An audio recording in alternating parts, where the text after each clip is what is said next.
Bajad un momento. Fueron abandonados a las puertas del convento. Son unos niños especiales. Estos niños necesitan amor. Y nosotros también. Seamos una familia. Cierra los ojos. Eso no es mermelada. No se despierta. Bueno, mi primera pregunta es si Rubin os habló de la interpretación de John Cassavetes y Mia Farrow en La Semilla del Diablo. Sí. Nos habló de la película, sí. Sí. Sí, es un gran verdad. referente. Sí. Nos habló de La Semilla del Diablo y nos habló de Criacuervos también. ¿Y de la interpretación de ellos dos, de Mia Farrow y de John Cassavetes? No. No especialmente, a la película sí, pero no especialmente por... Exactamente. ¿Qué películas os dijo que vierais, aparte de La Semilla del Diablo y Criacuervos? Es que estas dos fue la Sí, grande referencia que nos dio. exactamente. Aparte de sus cortos y su trabajo. Y luego para él era muy representativo también el cine de Luis Buñuel. En la película veis, de sus personajes ven mis terrores favoritos, la serie de Ibáñez Serrador, ¿no? ¿Cuáles son vuestros terrores favoritos? ¿Terrores como películas? Sí. Pues la mía, sin duda, mi peli de terror favorita es Hereditary. Sí, me flipa esa película. Es que no es muy de terror. No, es que no soy muy consumidor, entonces... Es que eso que te iba, bueno, perdón, sí. Dime. No, que te iba a preguntar que es tu primera película de terror como actor, entonces a lo mejor el género, ¿cómo ha sido entrar en ese género, no? Es que ha sido un rodaje, hemos enfrentado la historia de un lugar muy real, ¿no? Todas las circunstancias eran muy posibles. En ningún momento hemos estado trabajando el género en específico. Hemos estado pensando, hostia, estamos trabajando esto, tenemos que hacer esto de determinada forma. No, estamos trabajando de verdad. Entonces ha sido como un proyecto más. Tu carrera, Milena, llevo mirándola un poco, produce un poco de vértigo, ¿no? Sí. Esa es la sensación que... Era la sensación literal que tenía cuando, de hecho, Sí, empezamos a rodar esta película, que me dio como un ataque de vértigos por la cantidad de estrés que tenía debido a 3 años de no parar, de un proyecto detrás de otro, y si no era una nominación, una promoción... Mucho, ¿eh? Fue muy bonito, pero muy duro.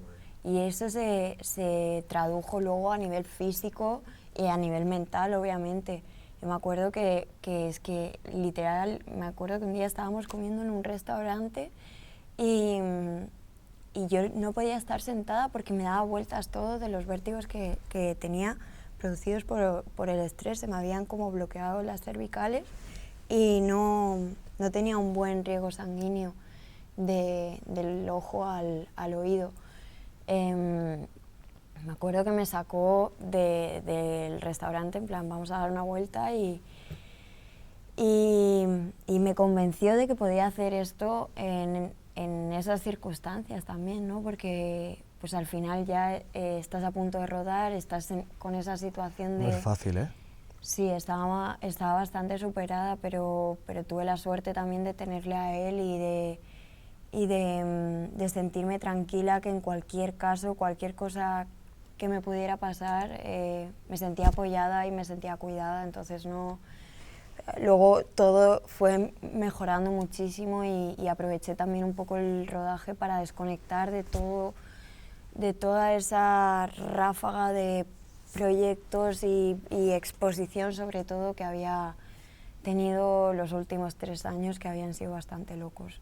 Pero sobre todo me daba mucha pena porque yo disfruté muchísimo desde el inicio que tuve con No matarás, que fue una película que me encantó hacer y me iba gustando mucho o sea, la suerte que tenía de poder dedicarme a lo que me gustaba, ¿no? Pero me iba costando por todo por un poco el peaje que tienes que pagar y bueno, al final pues se redujo todo al descanso y es la mejor forma de enfrentarte a ello, vaya. He leído que, bueno, que habéis dicho, no sé si tú, que la película habla de religión, de maternidad, de amor, de pérdida, de supervivencia, de machismo. Cuando os llamó Rubín, de todo esto, ¿qué es el enfoque donde lo puso? Porque dijo, quiero contar una historia de terror, pero hablar también de algo de esto. Jamás puso el enfoque en nada en concreto. Mucho los niños y el Lola. Sí que es verdad que todo lo demás es el contexto donde estos personajes viven la película, ¿no? Y además es un contexto absolutamente determinado por la época. Hay muchas cosas que incluso la religión ellos, normalmente un matrimonio era muy religioso, ¿no? No son muy practicantes Lola y Adolfo. No van mucho a misa. No van mucho a misa, pero sin embargo en la época se estipula que tiene que ser así y ya consideras que lo son, ¿no? Entonces al final nos pintó el cuadro en el contexto que la época marcaba. ¿Desde qué posición defendiste tú tu personaje, ¿no? Que dices que hay actores que dicen que para interpretes lo que interpretes tienes que entender al personaje para poder interpretarlo, ¿no? Aunque no estés de acuerdo con nada de lo que hace, ¿no? En tu caso, este personaje, bueno, pues es un personaje que a lo mejor es difícil de defender, ¿no? Sí, pero... Y enlaza, con Cristo y Rey, ¿no? Que también hacías un personaje también difícil de defender, ¿no? Como actor, ¿desde qué posición le defiendes? Yo, a nivel personal, considero que estoy un poquito más avanzado, por lo menos eso espero, y me resulta fácil entender que hay hombres que, bueno, son imbéciles, por decirlo de alguna forma, o están menos capacitados o han hecho un trabajo menor. No es el caso de Adolfo, no hablo de Adolfo. Creo que no quiero justificar nada, un poco víctima también de su época, ¿no? Hay una cosa de un machismo instalado, de una cosa heredada, de unos comportamientos adquiridos que ni siquiera son voluntarios, pero los tienen porque así son las cosas.